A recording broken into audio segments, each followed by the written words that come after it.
Hello, everybody. Welcome back to another episode of the Us Talk. My name is Zetrot, and today we are joined with Arf and Deadbeat. How are you guys doing today? Great, thanks. How about yourself, Z-Trot? I'm doing fantastic.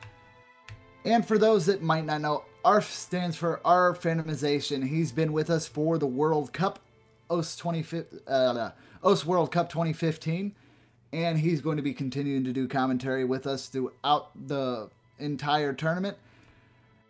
So, without further ado, we'll kind of get going on questions with that. But, Debbie, how are you doing? You haven't said anything, man. I'm still a little sad. Why are you a little sad about the match that we just watched a bit ago? It was a great match to be sure, but I really wanted that Taiwan win. I really wanted it. Man, I told you, you just made the mistake when you got your banner. You should have just went Kiwis. You should have went Kiwi, bro. Nah. Gotta have that patriotism, Deadbeat. Nah, it's all one's fault that Taiwan lost, so whatever. Well, yeah, of course. You know. We're never gonna let you live that down, buddy. No, that Never gonna unfortunate let you live that Davenport down. curse was just too strong. Alright, so obviously our first question here for you, Fandomization, is how did you find OS? What brought you to us? Well, that's interesting. I mean, one morning I overslept, missed my bus to school, had to run all the way there. Went to the library to avoid my physics teacher so she wouldn't yell at me for not coming to class. And I see some random person on the school computer playing Mania, and well, it looked interesting. I'd played Guitar Hero a couple times before, and I was like, oh, it's like, you know, a computer simulator for Guitar Hero or something. So I picked it up, downloaded it when I got home, played a bunch of 2007 auto-converts on Mania for 6 months before realizing there were 3 other modes, and well, here we are today. I'm sorry. You found us because you're late for school and then decided to hide from your physics teacher.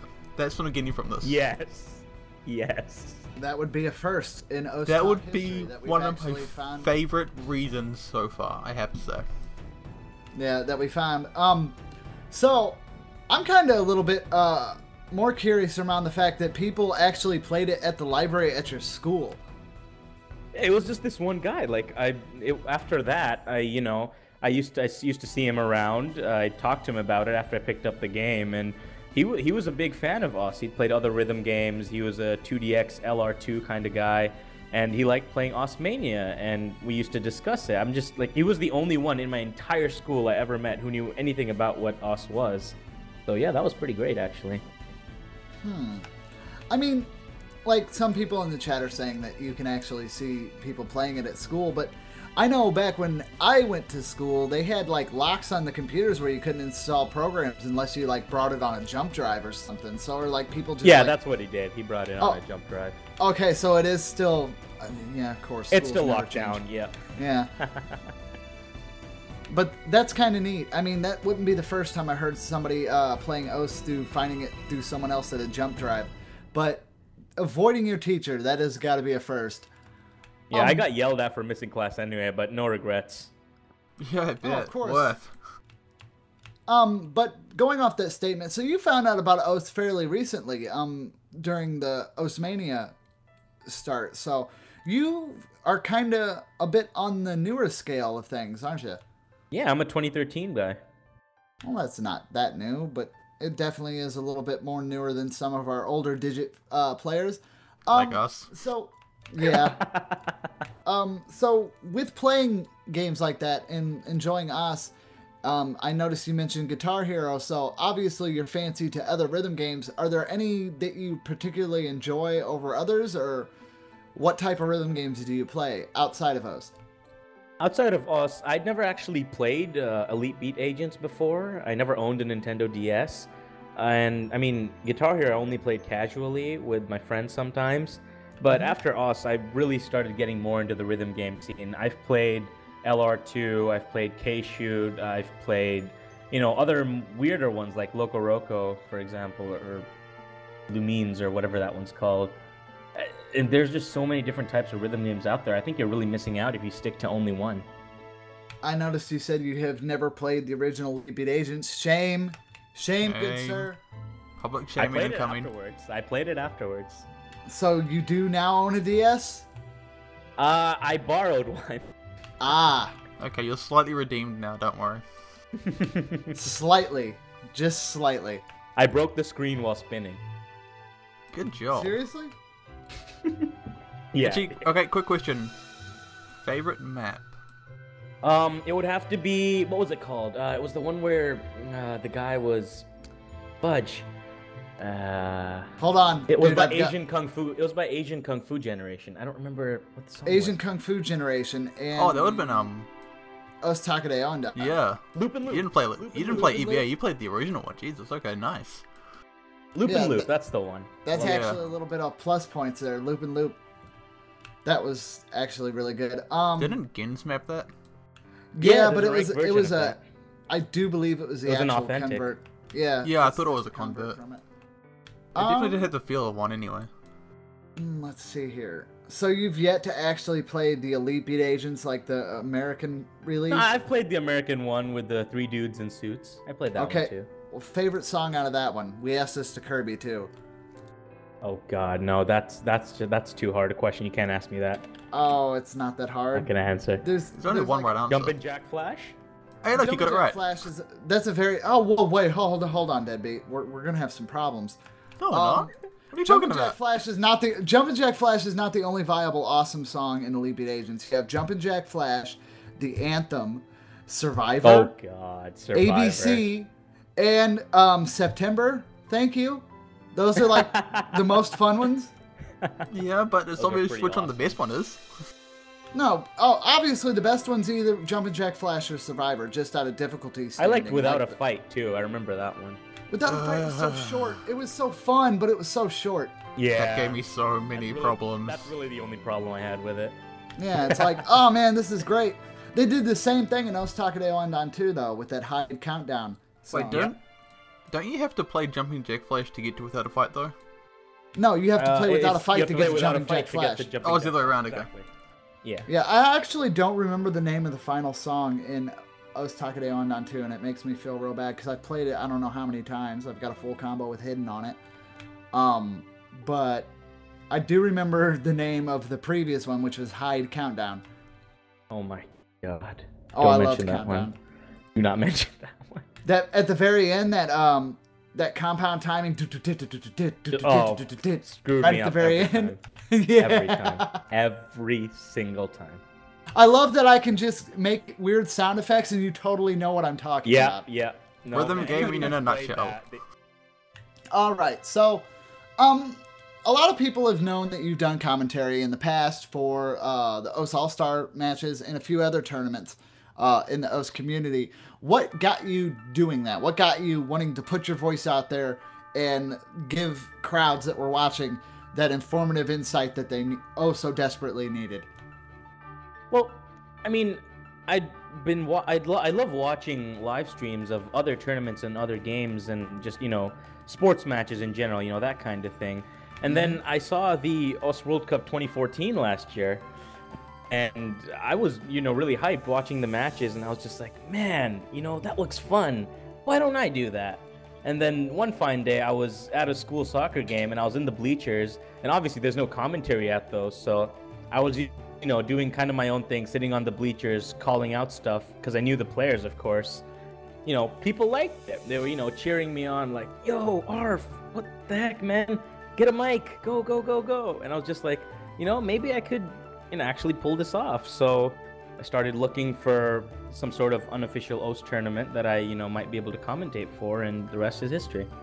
Nice. So I gotta ask a question here. And this one's a little bit on the sensitive side. You might possibly hurt some feelings, but I don't know. What would you say was the best commentary duo for the World Cup or trio, but for the World Cup, stating from 2013 on to recently? What's the best chemistry you've seen so far? Don't hate me. We will. I'm not gonna hate you, good sir. You will hate me. Z-Trot, Raikou, and Mr. Color. Oh, wow. Well, I can't really, like, me and Raikou, we only got to do it, like, maybe, like, 3 matches, but, oh my god, it was like bottled lightning. I think mainly the reason why it was so successful, though, is we were both jocked up on them. I had enough Red Bulls in my system to probably like down any normal person. And Raikou, I'm pretty sure he had just like got done winning his match, so he was like super pumped.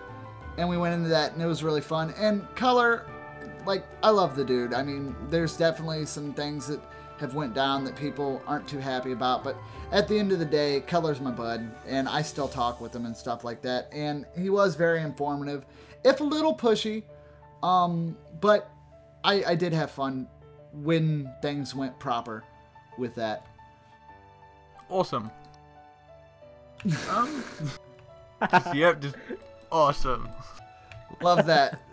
Just like how he Deadbeat closed has today. the best endings. Exactly. Yeah, I was just just thinking like- that. All right, bye, Okay, guys. Okay, bye.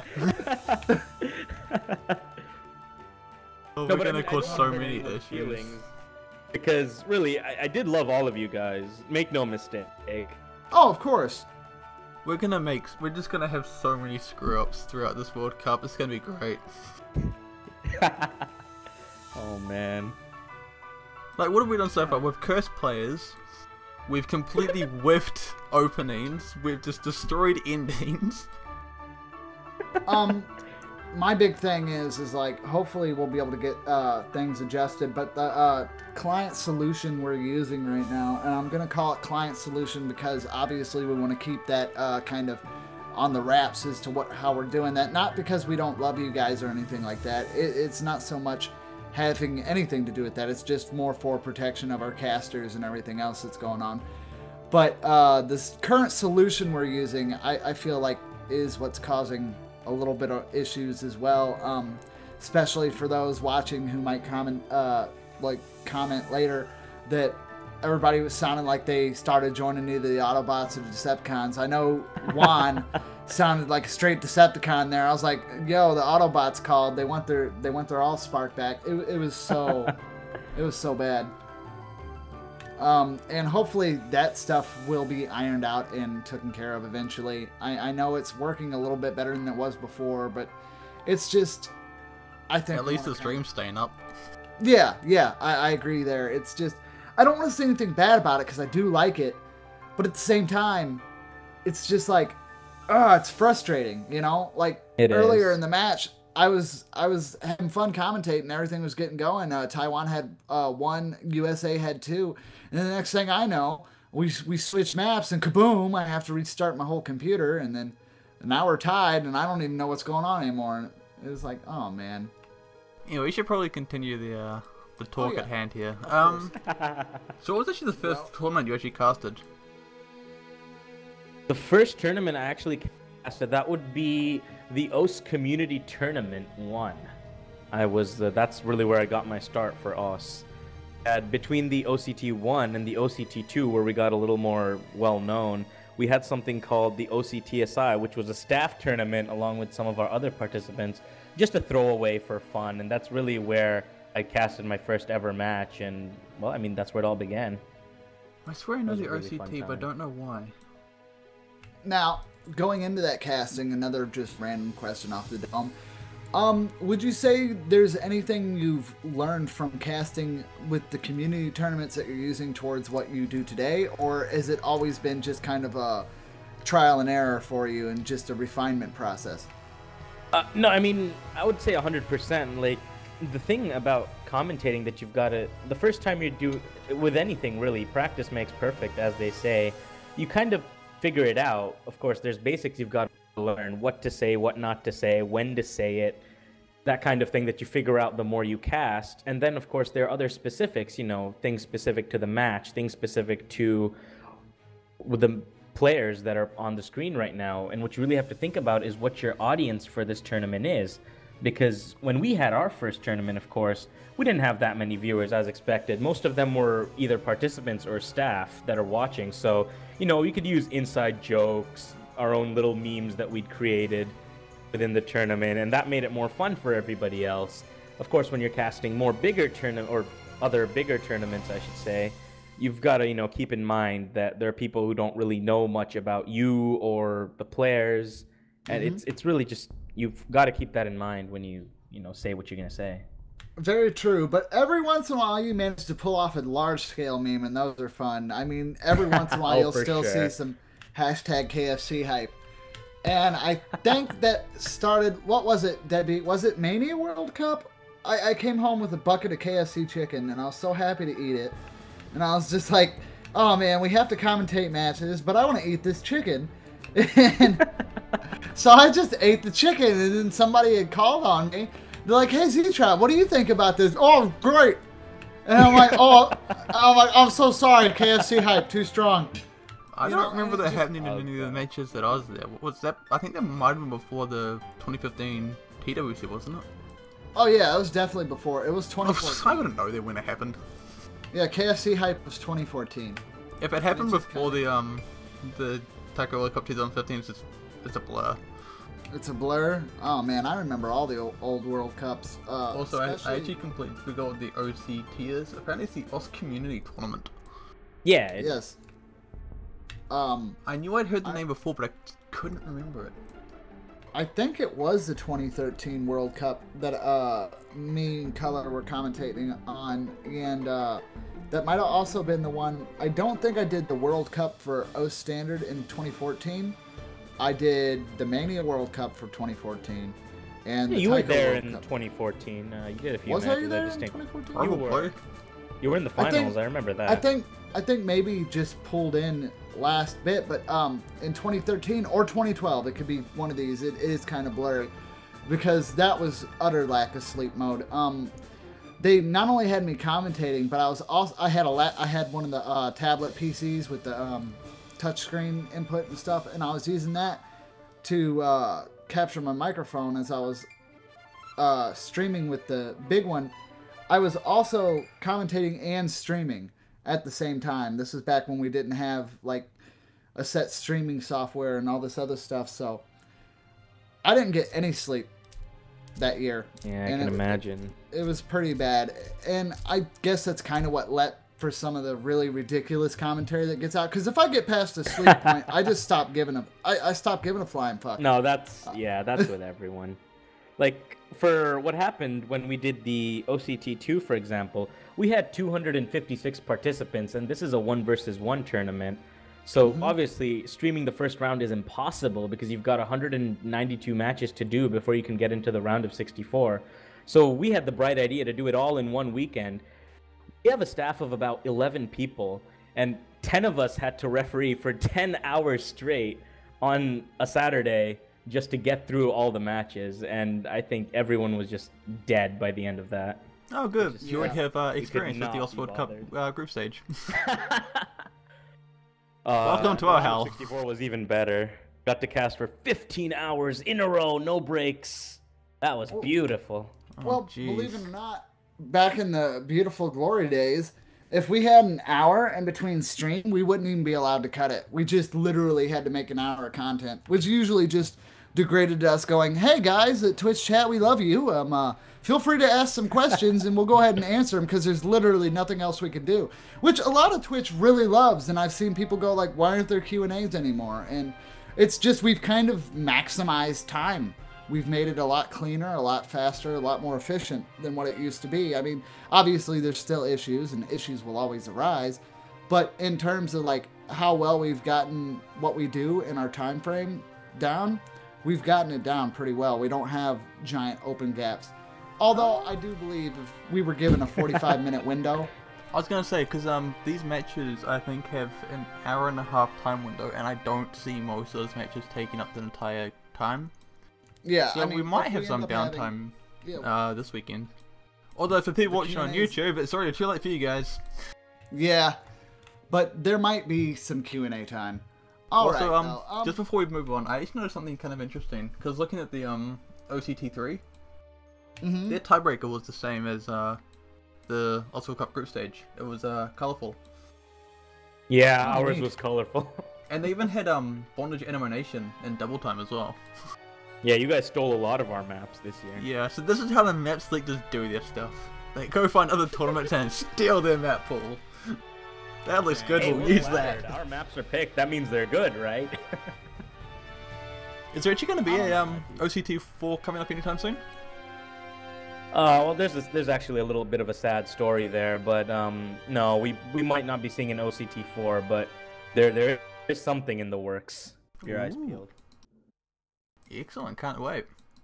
My Also, pulse is how did you racing. get into the All-Stars? Did you get approached or did you offer up? Yeah. Our tournament host, I guess you could call him, Ascendance, happened to know Ryosuke, who is who runs an anti-meat organizer, and I talked to him a few times, and he was interested in getting me to commentate, and I was absolutely pumped. Like, oh my god, I get to cast these matches with Doomsday and Index and all those guys playing. What the heck? Of course I'm gonna go for that. So yeah, that's how that happened, basically. It was pretty great. Sounds like you were pretty hyped for that. Oh, for sure. All right. And even during OCT. Yeah, go ahead. Well, no, feel free.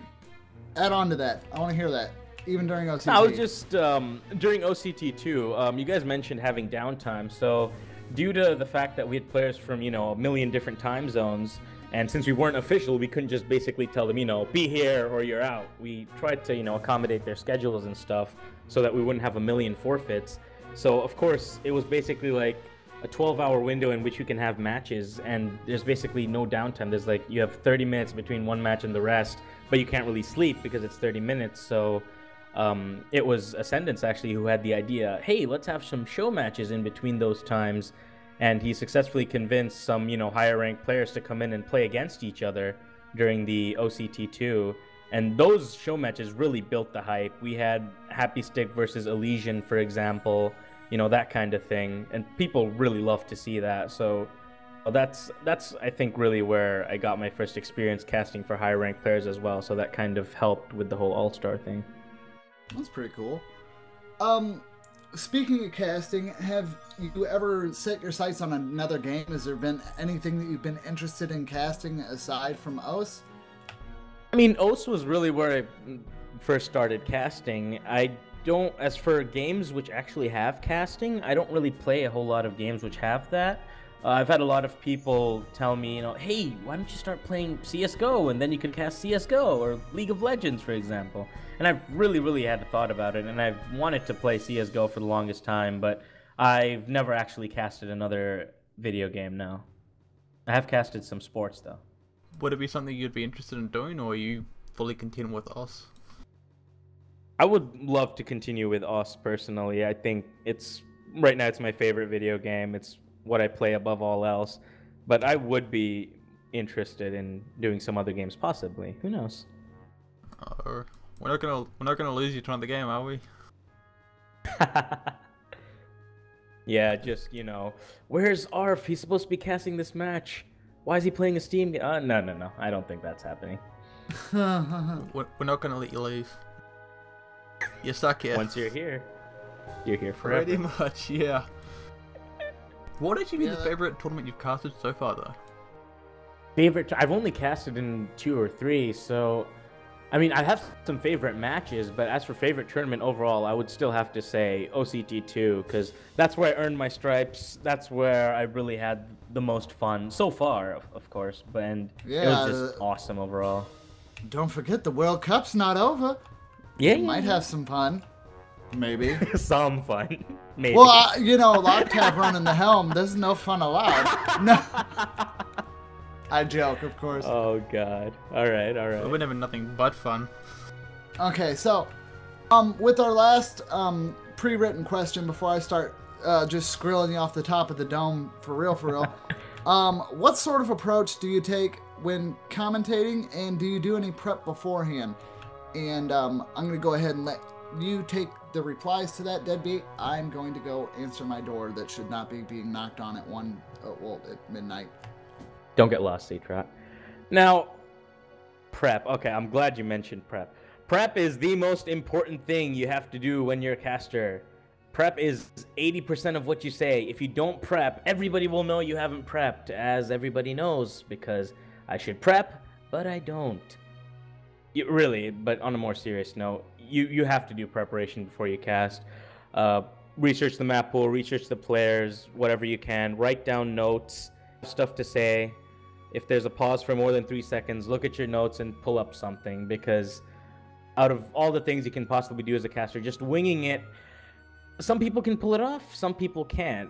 It's always better to have something on hand as a backup, and that's with anything, really. Yeah, I've been trying to get better at having on-hand notes. I mean, you saw the I did. Yeah, I really need to finish that. That was a great piece of work, by the way. I need to add more to that. I just don't know what. Aside from, more teams. I'm just so lazy as a person. I know I need to make notes, and I make some notes, but I'm not comprehensive enough, and I really should be. As a caster, that's the best tool you can possibly have at your disposal is early preparation. I'm lazy. Like, I waited like the entire week for Zetra to get back so I could practice the map pool for this week. And then I fell asleep before we even did anything, so I still haven't even seen most of the map pool, let alone play it. So I think I know what I'm doing after this last talk. I think that's why a lot of people really want to see, higher ranked or more experienced players, because I've heard a lot about this, and what they have that a lot of people don't is since they play so many maps, it's very likely that they have, prior knowledge of these maps.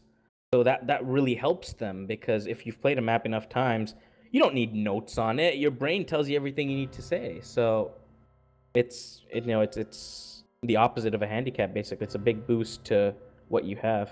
Yeah, I mean, we've already got some pretty high up people helping us, like Doomsday. Oh yeah, we do, definitely. Captain. They've definitely been a pretty big help. Of course, not to take anything away, because when you're casting, rank doesn't matter, because OMG Force told me this once. He wrote it somewhere, I don't remember, and he was absolutely right, because a lot of people were basically saying, get the high rank people to cast. Why not? They know what's in a tournament. They've been through it. And he was basically like, yeah, we've been through it. We know the pressure. So what? What are we gonna say? I know how bad the pressure is because I've been there. The casters, no matter their rank, they know that a tournament is pressure. They don't need to, actually first-hand experience it to know just how hard it is. Yeah, I actually do agree with the whole rank doesn't matter.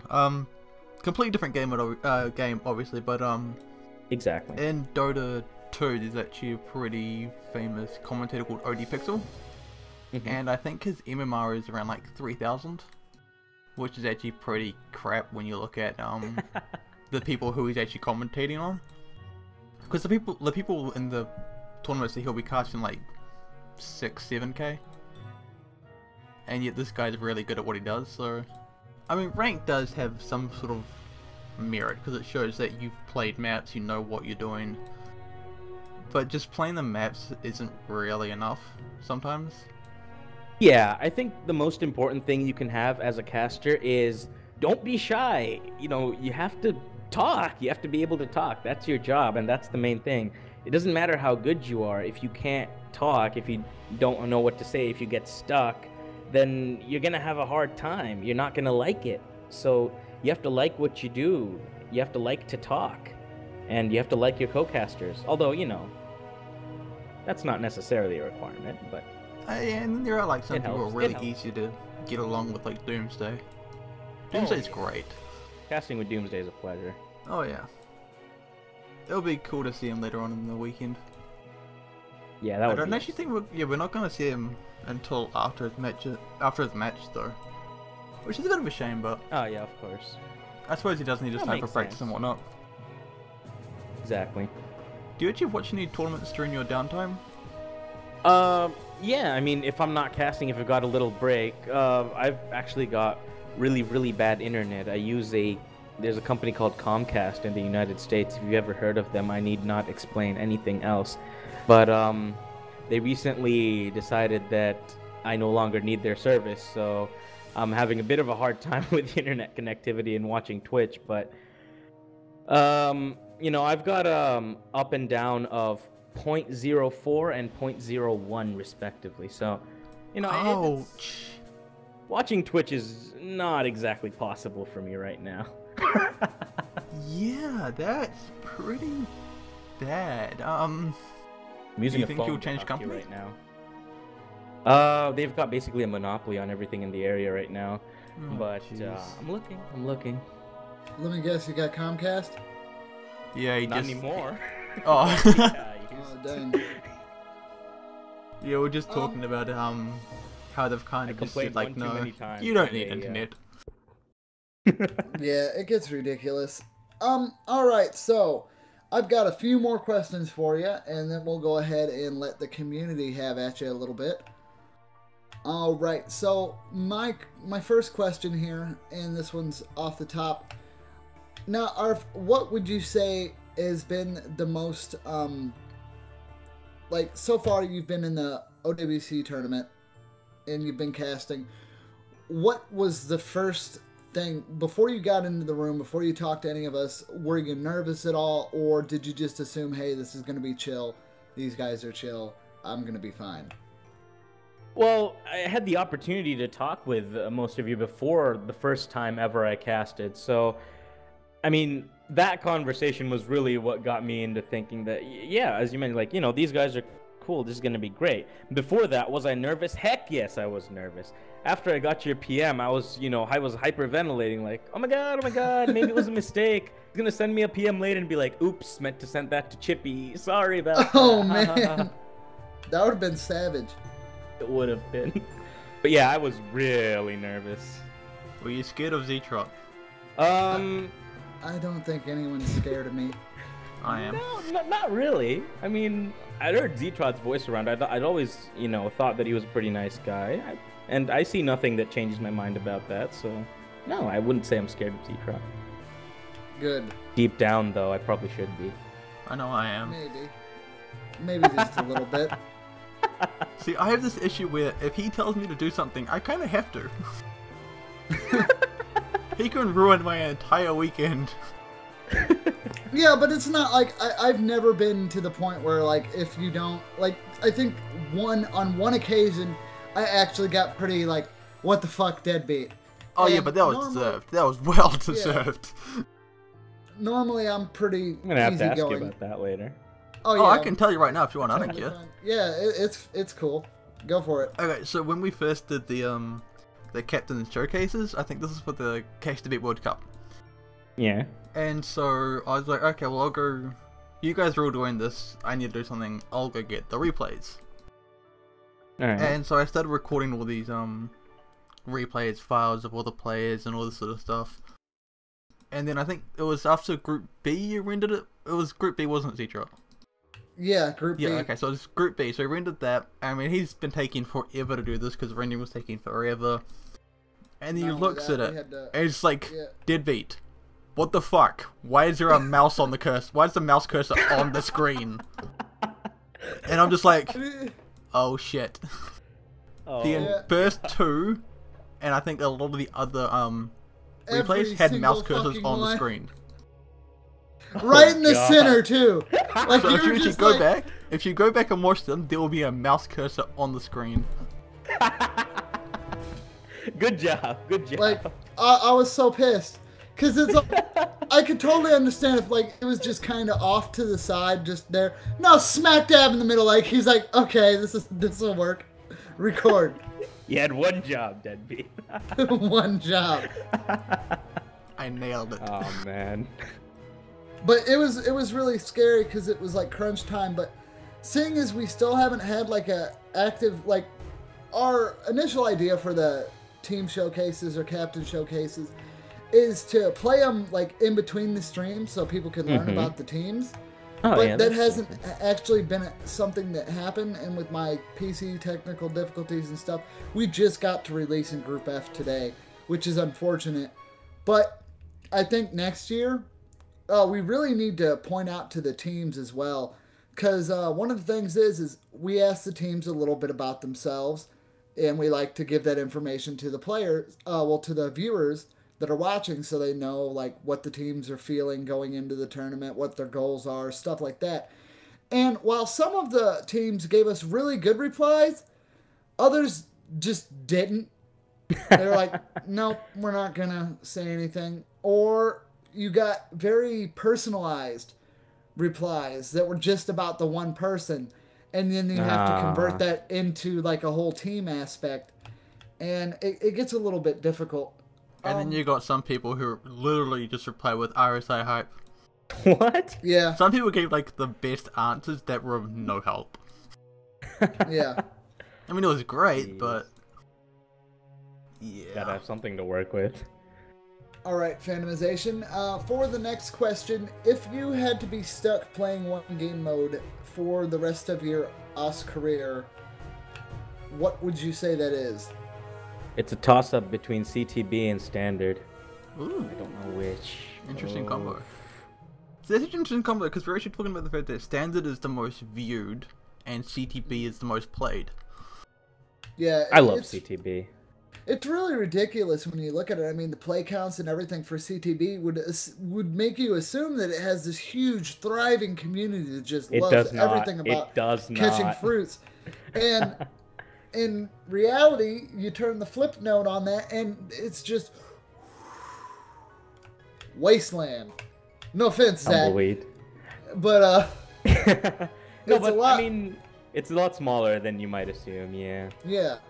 Then again, like they do have like a pretty, because there's like not a huge community, active community. Like a lot of the people who are actually there are quite tight.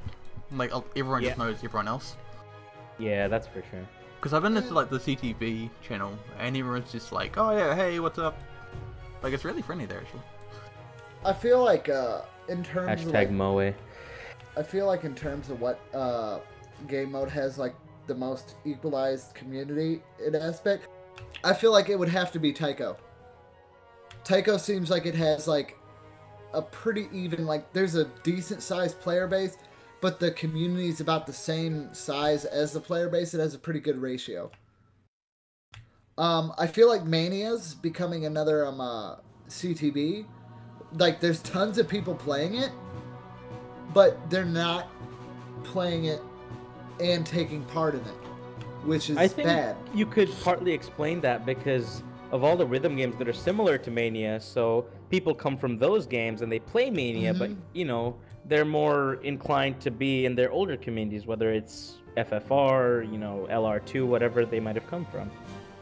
Exactly. I know, like, and like for some people, when Mania came out, it was like a revival of O2 Jam. A lot of O2 Jam charters and stuff kind of just started popping up on OS out the woodwork. And it was kind of neat because we got to see DJ Pop like turn back from it, like go back to his divine grace. That's what DJ Pop was known for before OS was even a thing. Before he was a big name in OS, he was slamming out awesome O2 Jam charts, which was really great. I do kind of miss the standard maps though. I think we all do. Like back in 2010, like everyone played them. You couldn't go like a month without seeing DJ Pop on the front page.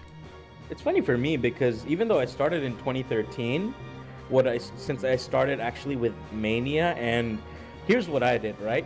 I wanted to get a bunch of songs, so what better way to get songs than to, you know, play the beat map packs, right? You know, start at number 1, of course.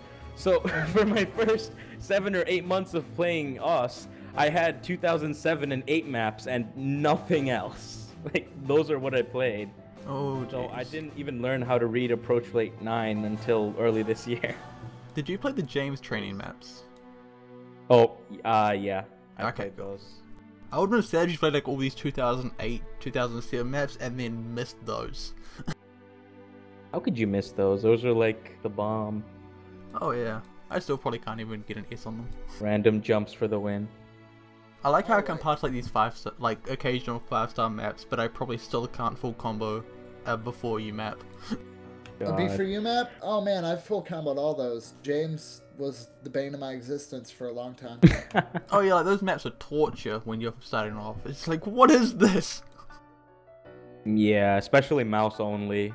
I just could not get the hang of that. Man, I miss mouse only. Like I still play it every once in a while, but I can't bring myself to get that nostalgic feeling I used to have when I was just smashing like Light Song, that James map. I had to stop playing mouse only. I was doing way too much damage to myself. This happened to me with every game mode. There's always been some crucial aspect of the game mode that I did not know about because I play all 4. But for standard, I did not know you could use mouse keyboard for 6 months. For CTB, I did not know there was a dash key for 6 months. For Mania, I did not know you could adjust the scroll speed for 6 months. And I used to play like that. Oh and man, it severely limited me. Arf, you joined 1 year too early. Because I think the Academy launched in 2014, did it not? It did, yeah. Yep, and that would have helped you out so much. Yeah, I actually played for like mouse only for so long that I actually got to the point where I was passing 160 BPMs with single tapping. Just on my mouse. And I got to the point where it's like, once I figured out, I should probably once I figured stop. out that each game mode has those, I jumped like about 100,000 ranks in every single game mode. Nice. It felt good. It felt good at the time. So I've got one final question for you, and this is a question as a player more than a commentator, and then we'll go ahead and give it over to the community to ask you some questions. Ultimate debate that is old as time. Oh boy. Mouse or tablet, and rubber dome or mechanical. Can I just interject here for a second? As soon as you said that, the first thing I could think of was chicken or the egg. Which came first? What? Oh, well, I mean, as old as OS time. Like, OS time's only like, what, 8 years now? Yeah. 8? Yeah, 8 years. Yeah, so what would you say? Are you a mouse supporter, or do you follow the tablet path? And with the keys, I mean, some people will sit there and say mechanical's the only way to go, but then you see some people that are just maxing out these ridiculous like 270, 290 BPM songs with rubber domes, and it's just like, I seriously feel it's preference, but I want to hear your 2 cents. Well, I played touchscreen for 3 months, so... I've played touchscreen as well. It's actually pretty fun if you've got a touchscreen that actually works. Doesn't have input lag. Yeah. And then you get hit by the streams. Oh. I've played touchscreen before, like... Yeah. Anything above 150 was just like, I am not going to touch that. But on a more serious note, I would say mouse and mechanical. Mouse because I never properly used tablet. I used to have a Huion that wasn't mine, but I tried to use it for us, and it didn't feel right to me because I've drawn with a tablet before, but just I couldn't get it to work with us, and with a mouse, just the snapping motion felt so good, hitting all the jumps. And as for mechanical, I've never owned a good rubber dome, so I'm not the best authority on that, but once I went mechanical, I never went back. It was just beautiful. The feeling of hitting the keys and hearing the clicks. Like 2 sets of hit sounds. Oh, yes, I agree with you there. I mean, I was a rubber dome player for a long time, and I mean, it was great. And the switch from rubber dome to mechanical took a while, like, just for feedback's sake. I was going way too fast with the mechanical. But once you learn to slow down, and that was my problem, learning to slow down, things became a lot easier. Yeah, you have to get used to it, really, you do. But once you do, it feels so good. Oh yes, most definitely. I don't know, I've always been happy with the rubber dome. Yeah, I don't know why. Some people are completely content with rubber dome. I won't knock them because I used one for so long. And I just... Yeah, I didn't get my mechanical till early this year as well, so... I just don't like the idea of the mechanical keyboard just making so much noise. That I think is a bit of a problem, for me actually, is the big problem. Especially because like the wall... Huge problem. Yeah, because I play my bedroom, and the wall between my bedroom and my flatmate's bedroom is bare thin. Like if I'm talking, he can hear me. So imagine if I'm up at like 2 AM in the morning, just like rat-tat-tat-tat-tat-tat. Yeah, I used to have a roommate, and he hated us just because of the noise I made while playing. He just hated my guts because of that. Speaking of loud games, I used to get slapped in the face for playing Super Smash Brothers Melee on the GameCube. Because the GameCube's probably like the loudest video game controller in the history. And it had that weird like joystick gog sound, like if you slap it back, it just make like a gog. I can't simulate it, but there you go. There you go. That's the sound. I miss playing Super Smash Bros. That was such a fun game. It was. Well, it's still. I mean, I sucked at it, but it was a fun game. Smash Bros. 4 is getting so ridiculous. They added Cloud as a DLC character. Yeah, what's up with that? I don't even know. I really don't. Wait, are you complaining about the fact that Cloud's there, or the fact that they added a DLC character? No, it's just the fact that they're going nuts with DLC characters. They had Ryu from Street Fighter. It's not a Nintendo fighting game anymore. It's just a, hey, who can we get for expensive-ass DLC? Wasn't Ryu like $10? Something like that. Some ridiculous. Yeah. Wow. Okay. Yeah. No way. Yeah, $10 a character. That's I was gonna say like retarded. if the DLCs aren't that much, I mean that's not a problem. But yeah, That's a bit. $10 for one character? That's a little bit ridiculous. yeah, it's a bit of a stretch there.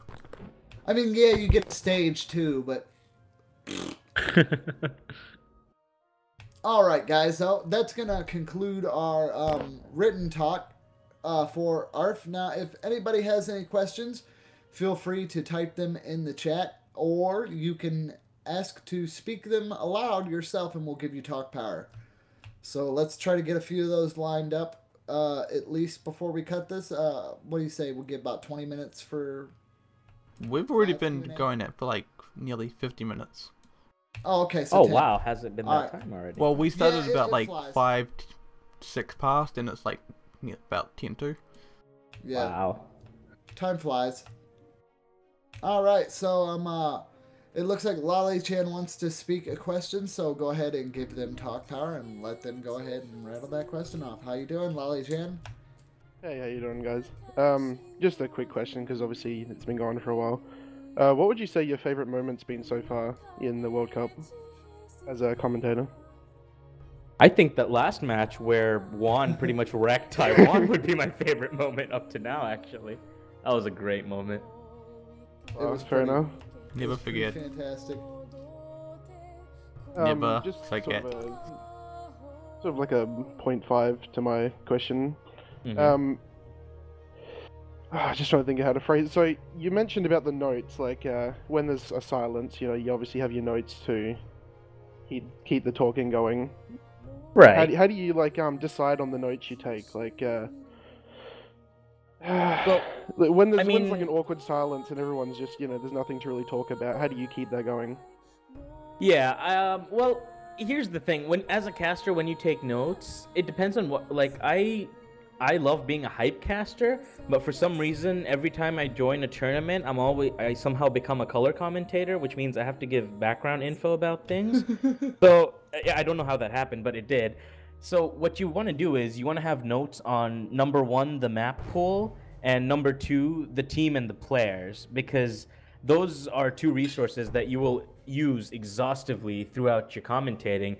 You know, if they're playing a certain map, or what happens, usually there's a pause between, you know, when they're picking a map, for example. It's just, there's no activity, so you don't know what to say.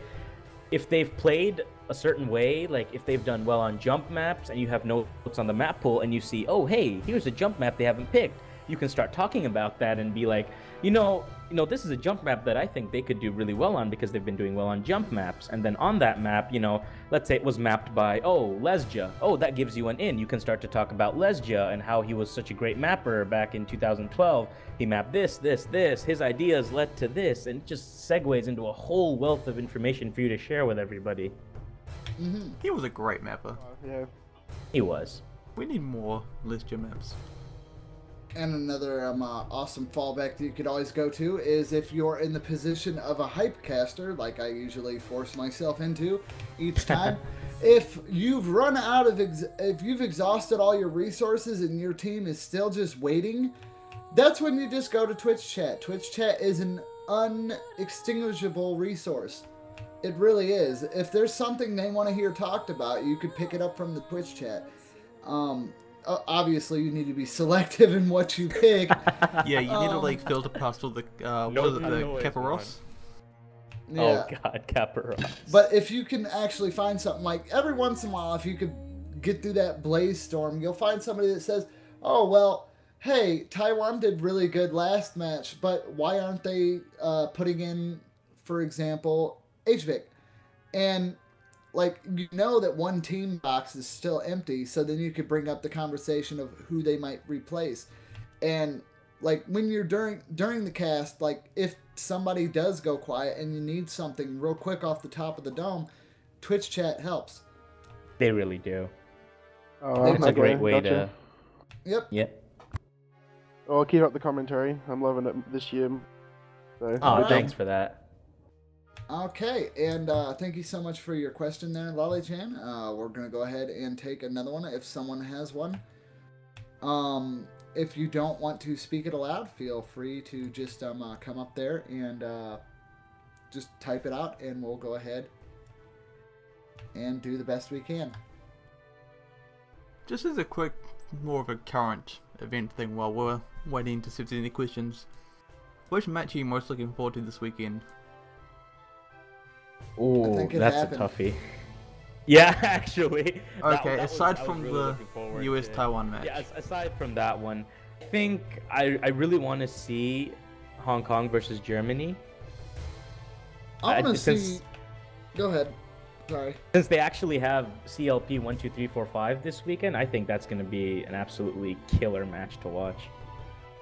I'm looking forward to the UK versus South Korea. Exactly, that's the other one. I think that's probably going to be like the big one this weekend. I want to see how well my Huehue boys do up against Maple Syrup Town. Canada versus Brazil. Brazil. Be a good one. Yeah. Yeah, I was looking at that one. That one could be quite interesting. Yeah, I mean, I think it's going to be pretty cool. I mean, the Brazilian team, they're always so full of energy, and they're usually not that angry, but boy, are they funny. One of the responses we got back from their team was literally, I do believe I have that up somewhere. Oh God, I hope I do. I should have all the messages. I can go find it if you give me the name. It's for Brazil, and they were just talking about how each one of their teams has a specific strength, and that they could swap out, and now that there's unlimited swaps, they're going to take advantage of that. And then they said there are 2 players, and I'm trying to remember the names of them. Oh, that's going to anger me. Alright, well, let's see if I can find it, and we'll continue. I got it. There's the notes. Okay, so he's like, they agree hands down that this is the best roster they've had since OWC 2011, which is the one where Brazil placed thirds. They had high expectations, awesome. And they're working really hard for this one. And then they go on to say that that their skills have increased, allowing them to take advantage of more maps in the map pool. Everyone except Mouse Easy and Fabrico, because those 2 can do anything, so just screw them. That is what they sent us. Like, I swear. I'm going to take this word for word and post this in the live room. Alright. I don't remember that part. Because every one of us is proficient. There. Oh yeah, there it is. I found it. Oh, that is beautiful. And it's actually pretty true, I'd say. Yeah, as well. It's very accurate, but it's just that Brazilian humor, man. They've got it every year. It's like, oh, we love these guys. They're indispensable, but screw them. They can do everything. I actually had one guy reply with, P.S. I'm always eating cereals with milk for breakfast. It's the secret of my power, trust me. Oh, man. Wait, then I should be a god at this game. What on earth? Like, I get the best replies to these messages, and some of the messages that just don't help at all. But there's just like some golden replies. So, like, I will go ahead and answer that. Lolly Flan asked in the not Lolly. I'm thinking of the OS idol right now, but Lolly Chan asked how'd the burgers thing start? Last year and part of this year, during downtime or during right before a match starts, we usually try to get hype built up for each team and have teams going off stuff. And one of the things that Twitch chat likes to do is they like to switch over a nationality with its favorite food. Yeah, I definitely noticed this during the Tokyo World Cup. I didn't exactly know when it started. I mean, we're fully guilty of it as well. We are fully we egg Twitch chat on. If we don't know what food, we go straight to Twitch and hey, what are we egging on this time? Yeah. We have to figure something out. Kevin, no, that chili was not tasty. Chili was not tasty. Oh, that was that video was so painful to watch. I shouldn't even made it. It was terrible. Anyways, though, if anybody has any more questions here for our randomization, let's go ahead and get those out as we're getting really close to the time limit. All right, and it looks like Juan Cena is gonna ask something here. Yep. Yep. You done said it. Juan, how did it feel on. ruining Taiwan's hopes and dreams? Oh come on! This is fandomization interview, not. No. We've been hyping about it enough. Oh, Come on. Come on. How should I feel about it? You should feel sorry. Very sorry. Of course I do. I mean, United Apologize to States. Taiwan. Of course, I am so sorry, Taiwan.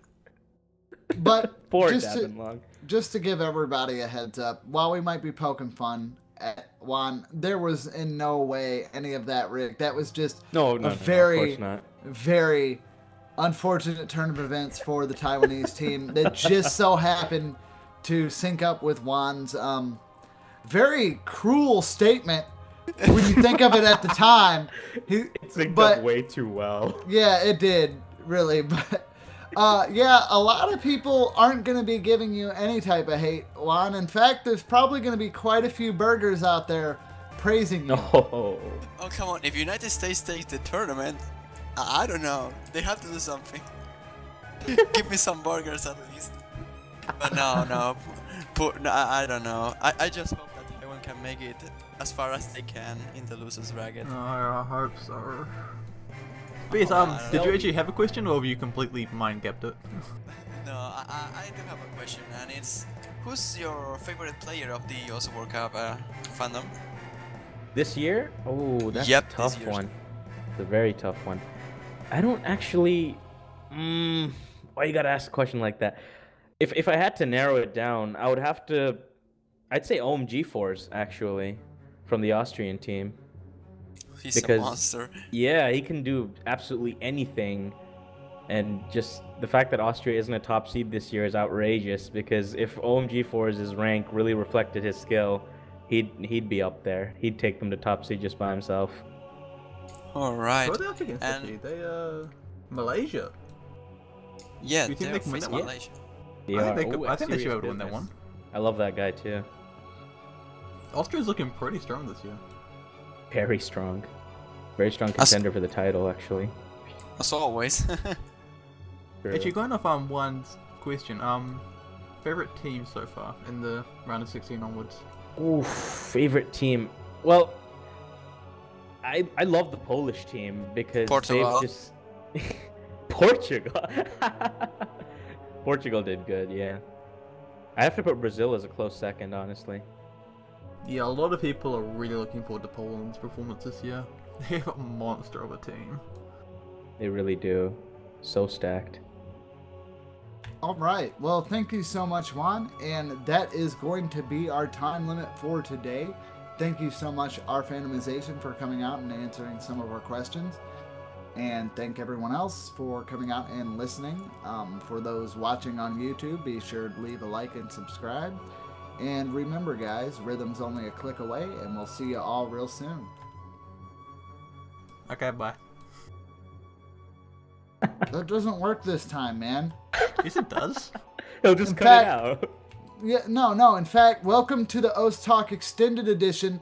Just to say, no, not okay, bye. Now, okay, bye. Okay, bye. Damn it, deadbeat.